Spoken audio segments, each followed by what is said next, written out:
vamos falar sobre endodontia, o tratamento de canal. Você conhece todas as novas técnicas para o tratamento endodôntico? Sabe da importância do uso do ultrassom e dos irrigadores ao longo do tratamento? Caso você tenha alguma dúvida, vem para esse Mandicast que eu te explico.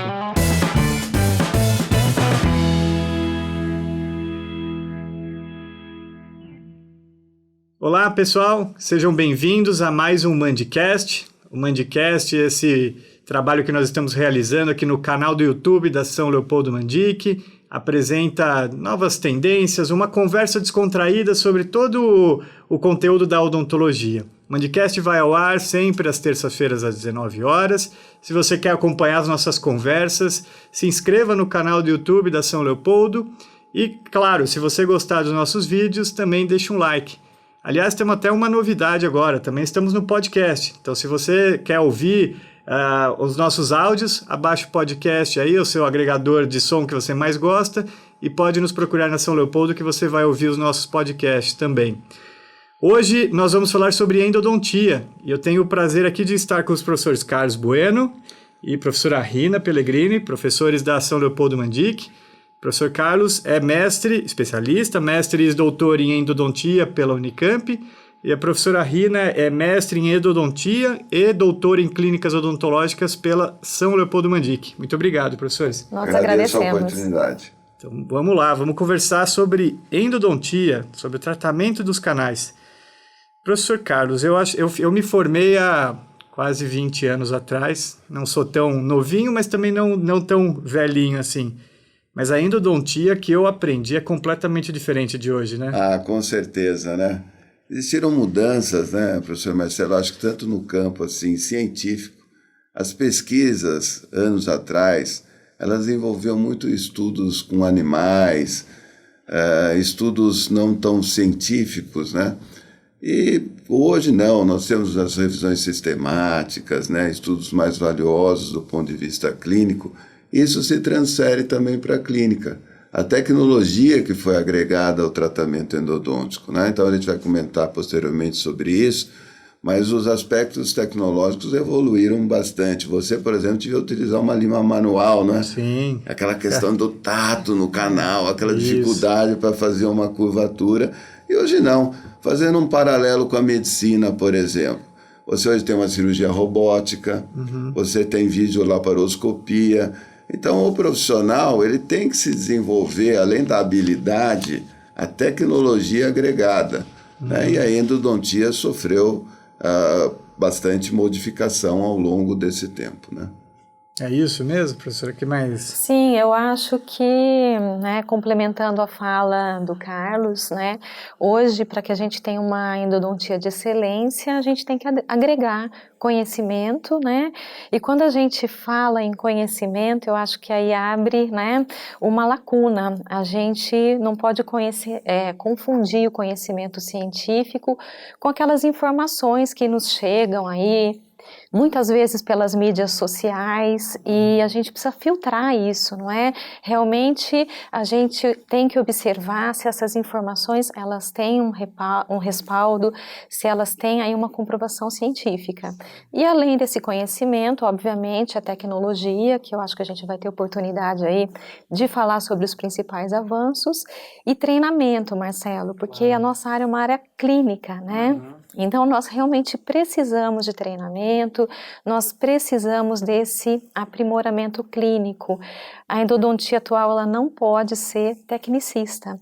A gente precisa ter conhecimentos de biologia, de morfologia, para realmente alcançar aí um atendimento, um tratamento de excelência.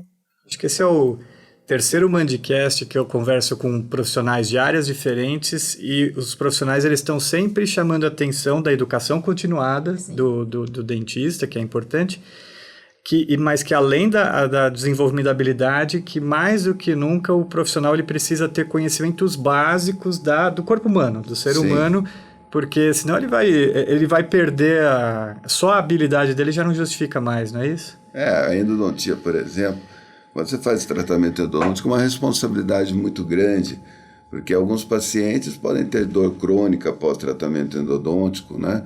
Então, você tem que analisar esses aspectos biológicos. Existem micro-organismos envolvidos, uma flora por vezes extensa. Um dente inferior, por exemplo, quando você tem um abscesso, é sujeito a você ter uma celulite, uma endocardite. Então, esse conhecimento amplo da especialidade dos aspectos sistêmicos, isso tem uma importância enorme para o profissional na área de odontologia. E a gente sempre procura reforçar esses dados, Sim. como você bem colocou. Sim. E não só olhando no Instagram aqueles casos bonitos que deram certo, ninguém mostra o insucesso lá. Antes e depois, mas às vezes o colega não fala que o dente está doendo ainda, né? Porque os pacientes procuram, às vezes, olha, o dente está doendo. Sabe aquele dente que você fez canal? Ainda dói. Por quê? Porque você tem que ter uma alta desinfecção dentro do dente. Não adianta você colocar um cone de gutta-percha que vai até o limite correto. A endodontia não é só isso. Sim. Ela tem que se basear em aspectos técnicos e biológicos. É isso. Então, para isso, o que é importante a gente saber o êxito no tratamento endodôntico para tornar ele mais previsível? Eu acho que é considerar isso, considerar aspectos de limpeza dos canais, desinfecção dos canais, né? Também existia um fato do ponto de vista tecnológico, acho que foi marcante para a endodontia, que é a questão do microscópio operatório. Há 20 anos atrás, você não tinha condição de ter a magnificação visual que você tem com o microscópio operatório. Então, canais extras, como por exemplo, mésio vestibular 2 do molar superior. Hoje a gente sabe pelas pesquisas que em 90% dos primeiros molares eu tenho esse canal. O difícil é negociar esse canal. Mas antigamente a ideia não era essa, de tal porcentagem de número de canais. E aí, se você não encontra o canal, você tem o sucesso do tratamento, porque você tem restos de complexo vasco-nervoso, micro-organismos, e aí você não tem sucesso. No molar inferior, por exemplo, né, Rina, nós temos também o canal mésio-central ou mésio-medial, que está entre o mésio-vestibular e o mésio-lingual. Agora, quem acha esse canal? Hoje nós temos pesquisa mostrando 20% de presença ou mais desse canal. Se eu não conseguir localizá-lo, eu tenho sucesso em endodontia. O que você acha disso? Eu acho que complementando aí, né, para que a gente tenha o êxito no tratamento, realmente, eu acho que não existe uma etapa do tratamento mais importante do que outra, né? O sucesso na endodontia é algo multifatorial, né? Ele depende de uma conjunção de fatores que estão todas atreladas. Então, começando pelo conhecimento de biologia e depois que vai ser fundamental para a gente fechar o diagnóstico, a gente diz que de nada adianta a melhor técnica se eu não fechar o diagnóstico de forma correta, claramente, né? E as etapas técnicas do tratamento, desde o acesso, passando pela limpeza, né, desinfecção químico-mecânica, obturação, selamento, estão todas atreladas, né? Então, essa conjunção de fatores que realmente nos levam ao sucesso, e a gente tem a nosso favor hoje a tecnologia toda aí, né, que deve ser associada. Sem dúvida. Acho que a área de odontologia ela se beneficiou muito disso. E dentro dos dados que você mostrou, professor, de porcentagem de canais que foi possível serem descobertos, mas com mais facilidade por causa das novas ferramentas, não é possível a gente desvincular a pesquisa da atividade clínica, né? Sim, eu acho que elas estão totalmente atreladas, e no passado era muito difícil ter acesso às pesquisas, né?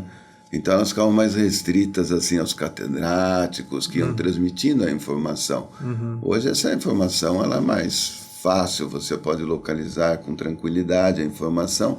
E além disso, eu acho que nós, como assim, professores na área, temos que tornar essa informação acessível ao colega, né, clínico.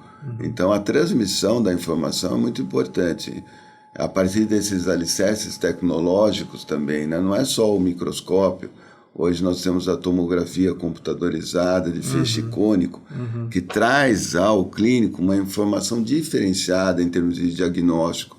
Não é só diagnóstico, por exemplo, de perda óssea sobre o dente, mas diagnóstico de número de canais, né? E aí é muito relevante, os cortes que são feitos são muito relevantes, como por exemplo os cortes axiais, onde a gente consegue determinar a entrada do canal com mais precisão. Se você, na imagem, tem isso, é muito mais fácil depois você localizar no caso clínico. Tá. Né? Então, transmissão de informação, informação continuada, é muito importante. E daí que aqui nós procuramos ter o laboratório já com microscopia, que é para começar um ensino desde o acesso com microscopia, a instrumentação com microscopia, porque tem um grau de aprendizado, né? Um grau evolutivo da técnica que tem que ser cumprido. Claro. Então, acho que isso é bastante importante, né, Rino? O aluno atuar com a microscopia desde o começo. Com todos e aí esses recursos, né? Eu acho que o aluno ele tem que ter em mãos aí para o seu aprendizado os principais recursos, né, que nós temos atualmente, né, como o Carlos falou, porque durante esse período de pós-graduação ele vai ter esse tempo hábil para vencer essa curva de aprendizado que é extremamente importante. Porque né? não é só pegar um microscópio, colocar lá e sair usando, não é tão simples assim. E o que muita gente pensa é que o microscópio vai fazer milagre, né?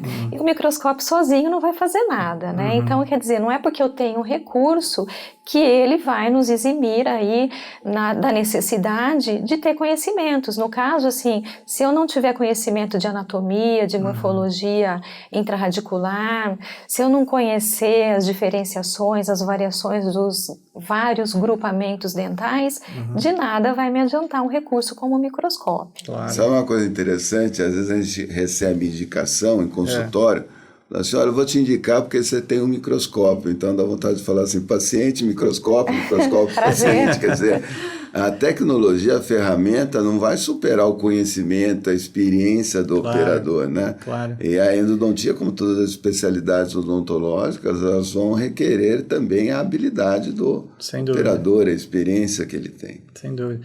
Acho que nós tocamos aí já em dois aspectos tecnológicos muito importantes na endodontia. Um é o microscópio e outro é a tomografia, né? E também acho que de nada adianta o dentista pedir uma tomografia e ele não souber ler os cortes, né? Ele não vai achar os canais, né? Ele precisa saber interpretar, né? E o que a gente também reforça, que é bastante interessante, Marcelo, é a avaliação da tomografia de forma dinâmica, né? Não só das imagens impressas, e também do volume total da tomografia, né? Porque aí você pode observar detalhamentos que numa imagem impressa muitas vezes eles se perdem, né? Mas é de grande valia a tomografia também na endodontia, apesar da gente não pedir para todas as situações, né? Ainda as radiografias periapicais, elas fazem parte do nosso cotidiano, mas obviamente que elas têm limitações, né? Claro. Sobreposição de imagens, de detalhes anatômicos. Então, nesse contexto, a tomografia, ela é de grande auxílio aí no diagnóstico em situações mais complexas. E também na endodontia, a gente usa muito a tomografia para planejamento cirúrgico, para cirurgias endodônticas, no caso. As paraendodônticas. As paraendodônticas ou endodônticas, né? E aí tem uma dica que eu acho extremamente importante, quer dizer, o tomógrafo, ele tem que ter uma alta resolução, senão não adianta, não funciona bem para endodontia, e tem um campo de visão limitado, que nós chamamos FOV, do inglês Field of View, né? Então, por exemplo, o tomógrafo, você tem que pedir um campo operatório, aliás, visual, de 5x5, mais ou menos. Então, tem que ter esse tomógrafo voltado para endodontia, que não é o mesmo tomógrafo para implantodontia, que você quer saber a altura óssea. Sim. Então, por exemplo, aqui em Campinas nós temos o Acuitomo, que é um tomógrafo de última geração, e propicia isso aos nossos alunos. Além disso, essa questão de ele não só analisar o que o radiologista encaminha, que nós chamamos templates, mas analisar o volume num programa. E aí o departamento de radiologia auxilia muito a gente na transmissão desse conhecimento para que o colega possa fazer isso no consultório. Porque às vezes o colega fala assim, eu não uso tomografia porque tem custo alto para o paciente, mas na verdade ele também tem dificuldade de leitura. Esse é o grande ponto que a gente tenta alterar no ensino. Então, por isso que com todos esses recursos tecnológicos que está surgindo sem parar, exponencialmente, é necessário o dentista acompanhar essa evolução. Como é que ele faz esse acompanhamento? É por continuar, o estudo continuado, então. Ou você tem alguma outra dica? Não, eu acho que é isso mesmo. Você faz um curso de especialização, daqui a 5 anos... você já precisa de uma reciclagem. Surgem novas técnicas. Por exemplo, vamos citar um exemplo. Na instrumentação surgiu a mecanização da instrumentação com os rotatórios. Eles giram 360 graus.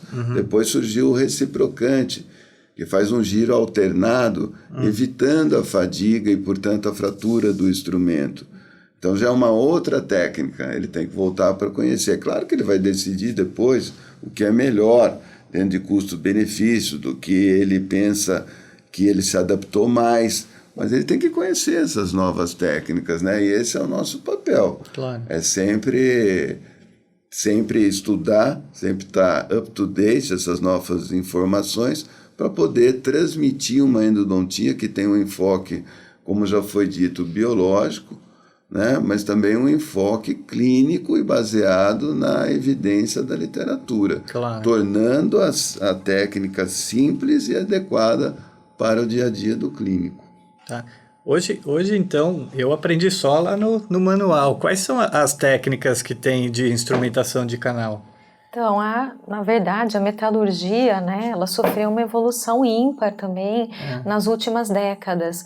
Hoje nós temos instrumentos que passam por tratamentos térmicos inovadores, tornando esses instrumentos mais flexíveis e também mais resistentes à fratura.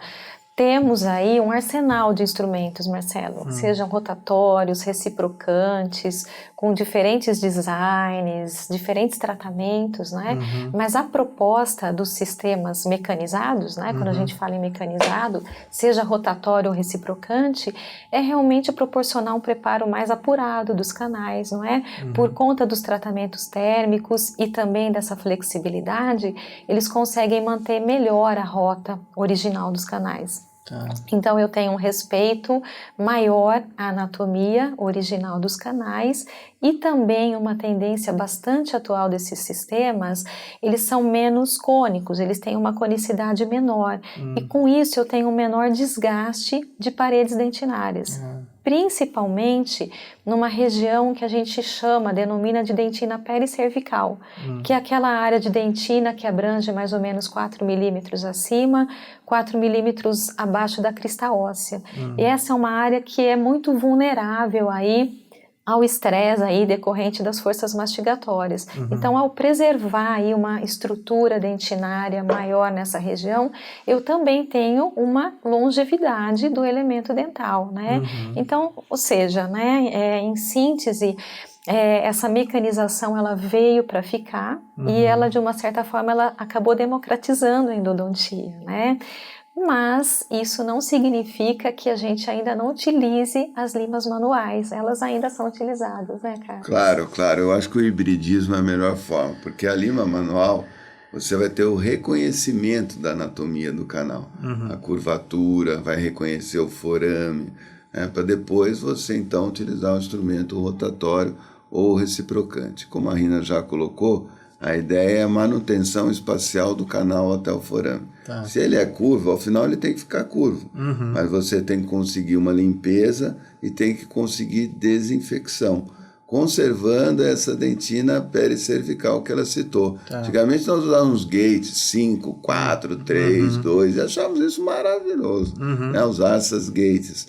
Hoje já mudou um pouco essa questão, porque de repente um dente fica super ampliado, branco, bonitinho, mas em 4 meses fratura. O paciente vai mastigar alguma coisa e tem fratura do dente.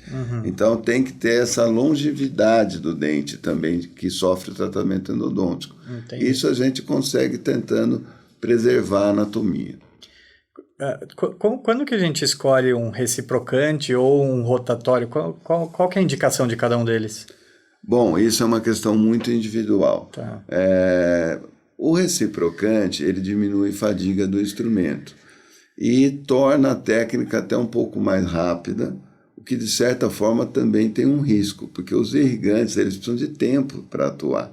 Então, quando a gente fala de reciprocante, os alunos gostam muito, né? Mas, no entanto, e é uma técnica bastante segura, como eu disse, no entanto, ele tem que pensar que ele tem que irrigar muito a cada passagem desse reciprocante. Ele não pode esquecer desse fato que qualquer solução irrigante vai precisar de 30 a 40 minutos de atuação. Então ele faz lá o seu reciprocante, mas não pode ter uma tendência a querer chegar na região apical com muita rapidez. Eu vejo que os nossos alunos, eles têm uma tendência a utilizar reciprocantes tentando responder a sua pergunta, né? Em alguns casos, que há uma curvatura apical muito acentuada, ali uma rotatória, ela apresenta a ponta mais fina, e isso pode ajudar nesses casos de uma curvatura muito acentuada. Mas, em média, eles gostam do reciprocante, tendo esse cuidado da irrigação, que para a gente é muito importante. Você quer complementar um pouco esse fato da irrigação? Eu acho até que complementando a instrumentação, né, essa tendência atual em simplificar a técnica, né, e aí então falando um pouco dos reciprocantes que utilizam uma única lima para instrumentar todo o canal, não é? Mas não significa que porque nós estamos usando apenas um único instrumento, que ele deve atingir aí o terço apical e limpar o forame numa única etapa. Não, nós devemos fazer essa limpeza de forma sequencial, até por respeito a princípios biológicos, né? Eu estou assim diante de um quadro de necrose, por exemplo, se eu não fizer essa descontaminação gradativa, o risco de extrusão de micro-organismos e flare-ups é muito maior, né? E também um outro detalhe... Completando que o flare-up é a agudização pós-operatória, né? Se você leva debris além apos contaminados, você tem agudização, dor pós-operatória. Dor pós-operatória, que não é muito agradável, claro, né? E também aí nesse arsenal reciprocante, rotatório, hoje também nós temos limas, que a gente chama de limas de glide path, que são as limas de patência, limas mecanizadas, no entanto de pouca conicidade, pequeno calibre, que também auxiliam a chegar ao forame de forma mais, vamos dizer, mais segura, abrindo o caminho para que depois na sequência a gente retome a modelagem, seja com reciprocante, seja com rotatório, né? Ou seja, a instrumentação ela já está tão simples, a gente não precisa simplificar. E complementando a questão da irrigação, né? A irrigação, né, diante disso tudo, ela merece um destaque. Antigamente nós víamos aí a irrigação como algo coadjuvante à instrumentação dos canais, né? Você diz que você se formou há 20 anos, nós um pouquinho mais, né, Carlos, que isso, mas eu acho que a gente é de uma geração aí em que se falava muito de irrigante como método auxiliar da instrumentação. Ele era visto como um coadjuvante mesmo, e o papel basicamente era funcionar como uma espécie de lubrificante para auxiliar a instrumentação. Hoje a gente vê a irrigação aí como tendo um papel primordial de destaque, primeiro, como o Carlos falou, pelo tempo rápido da instrumentação, então eu preciso otimizar essa irrigação. Isso eu faço como? Irrigando os canais antes, durante e depois da instrumentação, não é?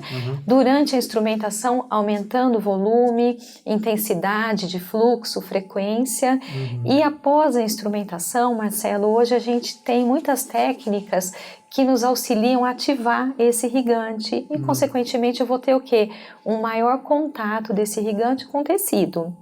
Porque apesar de toda essa inovação na área da metalurgia, a literatura atual mostra, né, principalmente através de análise por meio de microtomografia computadorizada, que não existe nenhum sistema, seja ele rotatório, reciprocante, capaz de tocar todas as paredes do canal. Então essas paredes intocadas, aí que o nosso irrigante ele vai cumprir a sua ação, né? Justamente nessas áreas confinadas do sistema de canais radiculares. Então aí acho que entra uma importância do irrigante e a questão da ativação, né, Carlos, desse irrigante ao final da instrumentação. Como é que funciona essa ativação do irrigante? Então, como a instrumentação ela é mais rápida, nós precisamos de mais tempo e volume para o irrigante, né? Marina já comentou. Então surgiram técnicas de agitação. A que é mais citada na literatura vem da agitação ultrassônica, uma ponta fina que você coloca lisa, como se fosse um espaçador digital, mas bem fina. E essa ponta, então, vai agitar o líquido. O que ela faz? Basicamente, dois fenômenos. Primeiro, a cavitação, que é a liberação de bolhas que vão se estourando ao tocar nas paredes dentinárias, e com isso promovem remoção de smooth layer e mesmo lise de bactérias. Então, essa técnica é chamada em inglês de PUI, Passive Ultrasonic Irrigation, e é bastante consolidado. O único problema é que a ponta metálica ela não consegue atingir áreas de curvatura do terço apical. Então, hoje nós estamos complementando também com pontas plásticas. Primeiro de energia sônica, existe uma ponta plástica, a mais conhecida chama-se Endoactivator, não existe aqui no Brasil. E aí, aqui na São Leopoldo Mandic, através de uma tese de doutorado, surgiu a EasyClean, que é uma ponta plástica que consegue atingir o comprimento de trabalho, que foi desenvolvido inicialmente na tese do Augusto Cato. Então, o ideal é você hibridizar, porque você tem com o ultrassom dois fenômenos que são únicos do ultrassom e que auxiliam muito na limpeza. E, consequentemente, nessa parte apical do canal, a gente conseguir a limpeza com o toque dessa ponta plástica, uma vez que essa ponta consegue fazer a curvatura, né? Então, a gente tem insistido bastante com os nossos alunos nesse aspecto, porque, como eu disse lá no comecinho, com um reciprocante você consegue colocar o cone, mas isso não quer dizer que o canal está limpo, né? E aí que você tem que insistir com uma irrigação de alto volume, uma irrigação satisfatória. Às vezes a gente vê em alguns trabalhos que usam até a microscopia eletrônica, que também tem muitas bactérias que ficam nos canalículos dentinários ali, acessórios, e aí a irrigação e o ultrassom ajuda também nessa descontaminação? Ou é mais a Sim, você... É claro que existe uma limitação dentro de túbulos dentinários, né? Uma certa profundidade que isso pode ser atingido. Sim. E não há um consenso na literatura. Mas sim, você consegue atingir mais canais laterais, né? Até quando você observa um canal lateral obturado, isso significa um indício que a sua irrigação foi efetiva. Não há uma comprovação total, porque alguns a gente não consegue obturar, algum desses canais laterais. Claro. Mas isso é um indício que a sua irrigação foi efetiva. Então, esses passos têm que ser cumpridos, né? Nós, particularmente, usamos hipoclorito de sódio e EDTA para remoção da matéria inorgânica, sempre ao final agitando aí, como a gente já colocou. Tá. Então a gente tem uma mudança conceitual da endodontia atualmente.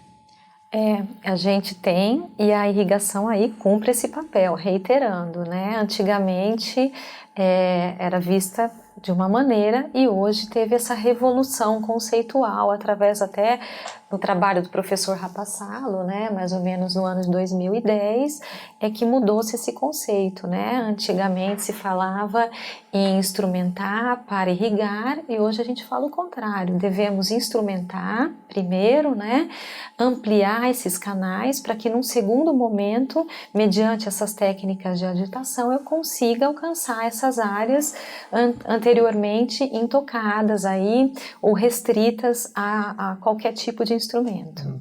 O passo de irrigar e fazer ultrassom virou um passo na endodontia. É um protocolo. Sim, sem dúvida. Está dentro do protocolo endodôntico e os colegas têm que se conscientizarem disso, né? A EasyClean vem a facilitar também, porque você pode fazer até com o contraângulo normal. Né? Então você não precisa de um recurso a mais que é o ultrassom. E isso vem daquela ideia que nós estamos também falando, de tornar uma endodontia efetiva, porém acessível. Claro. Né? Claro. Dentro da nossa realidade. Tá. E ainda tem aqueles localizadores apicais também, tem mais ferramentas que a gente ainda nem comentou. Imprescindível, né, Marcelo? A gente diz, né, quando o aluno começa o curso de pós-graduação, e normalmente hoje os alunos eles vêm cada vez mais jovens, né?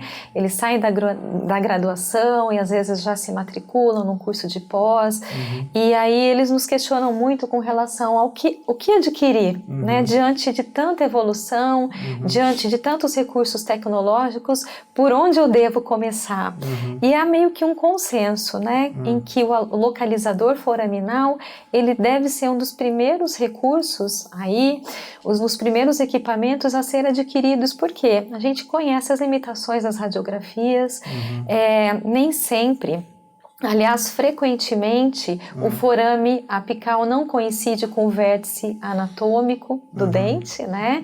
E aí, muitas vezes, eu posso estar fazendo uma sobreinstrumentação, posso estar instrumentando o meu canal além do forame e também, por vezes, instrumentando muito aquém, porque muitas vezes, na maioria das vezes, esse forame ele se localiza parapicalmente.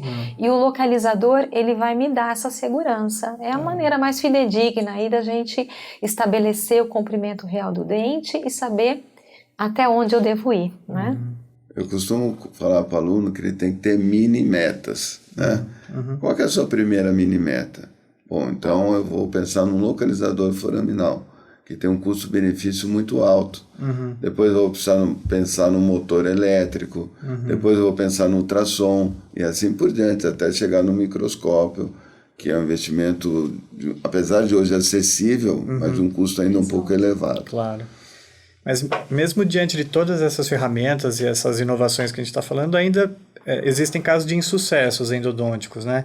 Sim. O que a gente pode fazer diante dessas situações de insucesso? A gente tem aí como primeira opção, no caso de um insucesso, como conduta, indicar um retratamento endodôntico convencional. Porque, na verdade, os micro-organismos, as bactérias, né, que são aí a chave dos nossos problemas, eles normalmente se localizam na região intraradicular, então eu tenho que me certificar de que realmente essa limpeza está efetiva. Então, diante do insucesso, o retratamento endodôntico convencional, né? E hoje também a gente tem aí a tecnologia a nosso favor. Existe um trabalho clássico de 2 autores italianos chamados Gorni e Gagliani, e eles falam o seguinte, que quando eu consigo, né, no procedimento retratamento endodôntico, vencer desvios de trajetória do canal que eventualmente tenham sido criados num tratamento inicial, ou seja, se eu conseguir renegociar a rota do canal e limpar o forame, eu tenho índices de sucesso muito próximos ao índice de sucesso de tratamentos endodônticos primários, não é? E para isso eu tenho também limas rotatórias reciprocantes, da mesma maneira como a gente conversou que elas vieram para ficar nas situações de tratamentos endodônticos aí primários ou convencionais. Nas situações de retratamentos, esses sistemas também são bastante importantes, né? Eles geram um aquecimento junto à massa de gutapercha e com isso eu consigo remover esse material obturador de forma mais efetiva, né? Evitando o uso de solventes.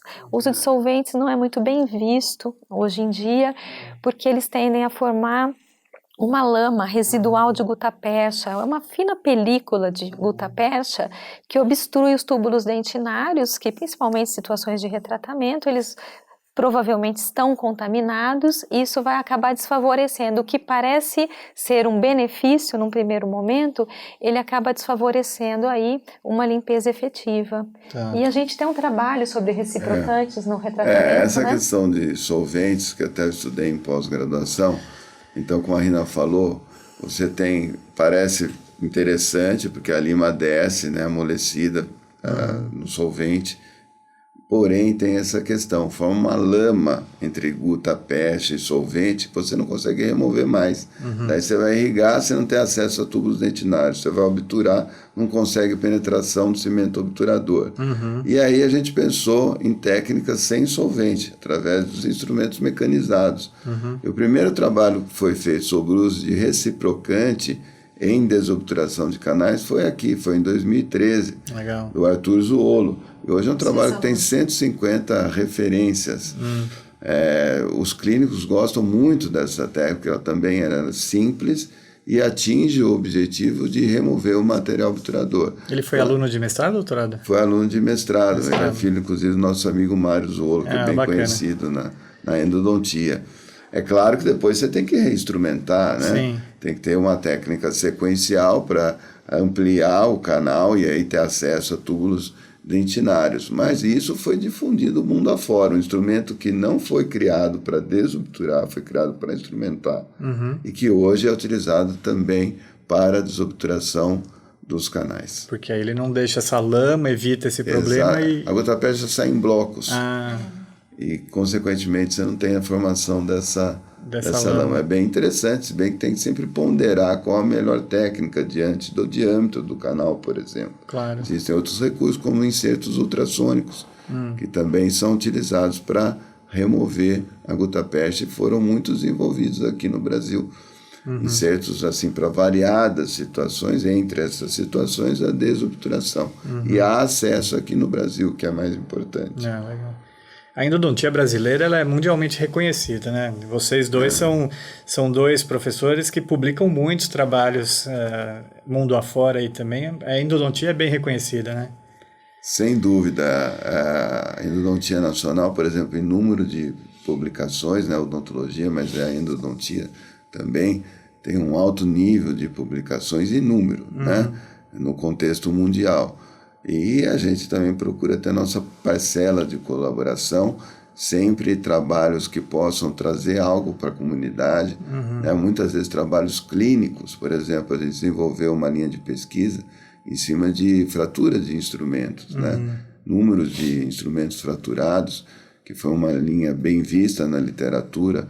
O reciprocante, por exemplo, a princípio, o fabricante recomenda uma única utilização. Só que dentro das condições socioeconômicas, nós observamos aqui que é possível a reutilização em até 3 casos clínicos. Tá. E isso foi publicado no Journal of Endodontics, contrariando, a princípio, a norma do fabricante. Não é? Exatamente. Mas isso favorece até a própria população, né? Porque o dentista ele consegue otimizar os seus instrumentos, consegue melhorar o preço e, consequentemente, o acesso à população. Usando um caso clínico e 3 casos clínicos, o índice de fratura foi o mesmo e muito baixo, desprezível. Então, isso é interessante para o clínico, né? Porque há a questão do custo. Claro. Bom, e quando que a gente considera, então, o tratamento endodôntico completo, finalizado? Bom, hoje em dia, né, a literatura mundial, existe um consenso com relação à importância da restauração coronária, né? Então, nós consideramos o tratamento concluído apenas mediante uma restauração coronária indicada, né? Porque a gutta-percha, que é o nosso material obturador aí, em conjunto com o cimento, está longe de ser um material efetivo no quesito selamento, né? Então nós realmente precisamos aí de um material restaurador que venha suprir essa falha da gutta-percha, né? E o objetivo disso é justamente evitar microinfiltração coronária, mas também evitar riscos de fraturas radiculares, né? Então, a restauração é um dos fatores determinantes também para o sucesso da endodontia. E aí é muito importante essa correlação da endodontia com a dentística restauradora, né, Marcelo? E a gente, na endodontia, isso é importante a gente salientar, na maioria dos casos, a gente se depara com dentes já com uma fragilidade de estrutura coronária, seja por cáries, restaurações pregressas, fraturas. E aí eu tenho que indicar, muitas vezes, retentores intrarradiculares aí para alicerçar uma restauração, uma prótese. E a gente precisa ter entendimento sobre isso, né? Quando indicar e qual retentor indicar. Hoje nós trabalhamos muito com pinos de fibra de vidro, né? Até porque ele tem um módulo de elasticidade, um comportamento mecânico muito próximo ao da dentina, e isso evita riscos de fraturas radiculares, o que muito acontece quando a gente emprega aí os tradicionais núcleos metálicos fundidos por conta da sua rigidez, né? Fiz muito, aprendi muito isso.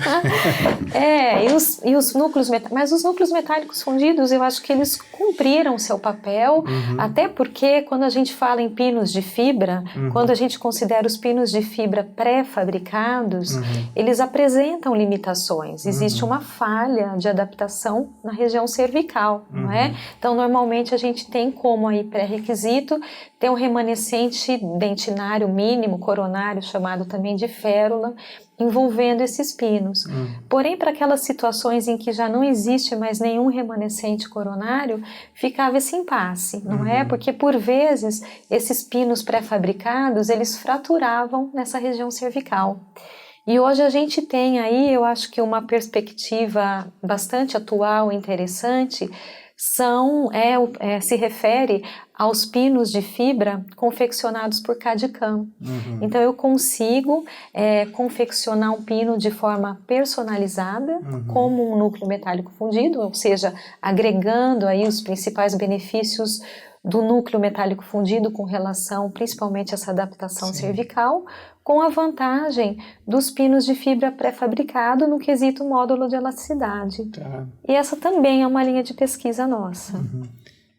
Maravilhoso, né? Porque a endodontia não para de avançar, então, né? Agora já estamos chegando aí fazendo um link com um outro Mandicast, que é a odontologia digital também aplicada aqui na endodontia, então.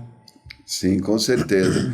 E uma dúvida do clínico, Marcelo e Rina, é que ele acha que isso é elitista, né? Vou fazer um pino de fibra em Cadicam. O custo é muito similar ao núcleo metálico fundido. Tá.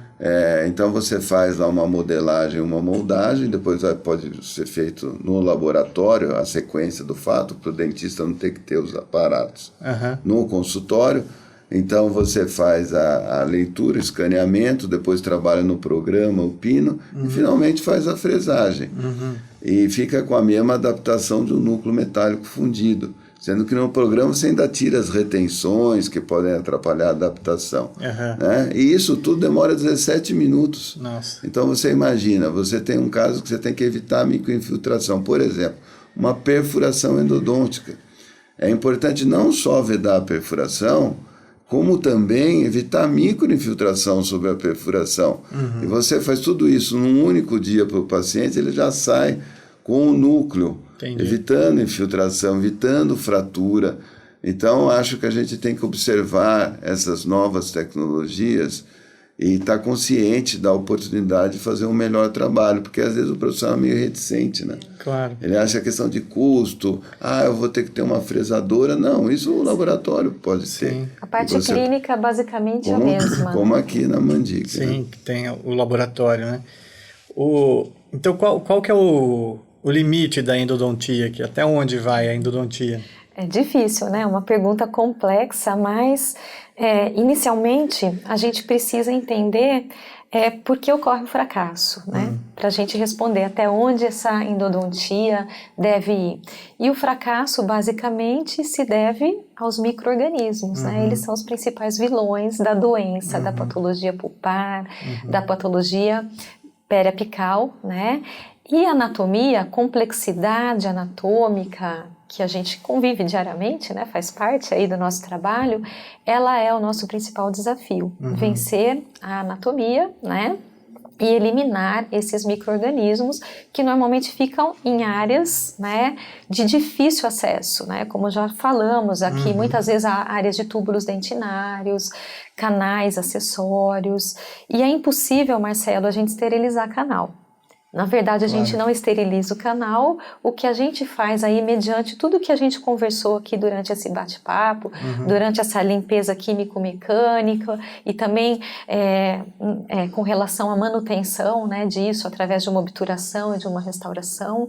Nesse contexto, o que a gente faz é reduzir o substrato disponível para que esses micro-organismos continuem aí ativos. Então, ao reduzir esse substrato, a gente tem como consequência natural aí a eliminação, porém não esterilizamos o canal, né? Mas temos todos esses recursos a nosso favor. Então, do ponto de vista endodôntico, né, a gente precisa vencer esses desafios. Porém, a gente não pode esquecer também de outros dois fatores extremamente importantes que vão aí ponderar até onde nós podemos ir. Precisamos também avaliar se o elemento dental tem um suporte ósseo adequado, se ele tem condições de restaurabilidade, né? Caso contrário, de nada vai adiantar a melhor endodontia do mundo, né? Se eu não tiver aí esse suporte ósseo e condições de restaurabilidade. E aí, diante disso, fica também, eu acho que algo importante, que é a interação com profissionais de outras áreas, como periodontistas, protesistas, implantodontistas, para que a gente elabore uma estratégia de tratamento aí adequado. Esse entrosamento interdisciplinar, ele é de extrema valia, né, Carlos? Claro, eu acho que às vezes é delegado ao endodontista, o incidente vai ser salvo ou não. Não sei, precisa ver o planejamento contextual, né? Precisa ver quantos dentes esse paciente tem na boca, qual vai ser o planejamento de prótese, qual vai ser o planejamento de implante. Então, isso tem que ser conversado e planejado em conjunto, né? Tá. Acho que isso é bem importante. Acho que, diante de tudo, todas essas informações que vocês passaram, esses conhecimentos que vocês possuem, que foi gerado aí junto com os alunos de mestrado e doutorado, isso culminou no livro que vocês editaram junto com outros autores, que é o de excelência em endodontia clínica, né, que foi lançado em 2017, acho que se esgotou, foi reeditado em 2018. O que esse livro ele trouxe ali para os nossos colegas da endodontia? Então, esse livro ele começou com um projeto pequeno, mas depois a gente foi desenvolvendo o projeto, né? E aí a ideia era transmitir algo acessível ao clínico, né? Que ele tivesse as tecnologias, também com o respaldo da biologia, mas que fosse uma leitura continuada. Então, mesmo a gente tendo 37 coautores, a gente fez questão de ler linha por linha. Para quê? Para que essa linguagem fosse a mesma. Às vezes um livro tem esse defeito um pouco, né? Você não tem uma linguagem sequencial. Certo. Então, a gente procurou transmitir uma linguagem fácil, com esquemas das técnicas, organograma das técnicas, e mesmo também colocando dicas clínicas a cada capítulo, a cada tópico levantado, né? Então, por exemplo, a pessoa quer fazer tomografia, ela vai observar como faz a solicitação do exame, como ela faz a leitura do exame, a dica clínica, na instrumentação todas as técnicas, essa parte que envolve restauração, cirurgia endodôntica, nós não falamos muito aqui, mas é algo que nós praticamos muito, então há muita dúvida sobre isso no Brasil, como realizar esse procedimento cirúrgico. Eu acho que isso que tornou a leitura prazerosa, né? Alguns colegas falam, poxa, professor, eu li um capítulo, depois já ia numa sequência lendo outro capítulo, e isso foi o grande diferencial, eu acho atrativo para ter já essa nova reimpressão do livro, né? Que os colegas gostaram de fato por isso. Muito bom, parabéns. Queria agradecer muito aqui por essa conversa, que foi extremamente esclarecedora, muito agradável sobre endodontia. Espero que os nossos colegas aí tenham gostado e curtido das dicas que os professores Carlos e Rina tenham passado aqui para nós. Obrigado, viu, Nós professores? agradecemos. Muito obrigado.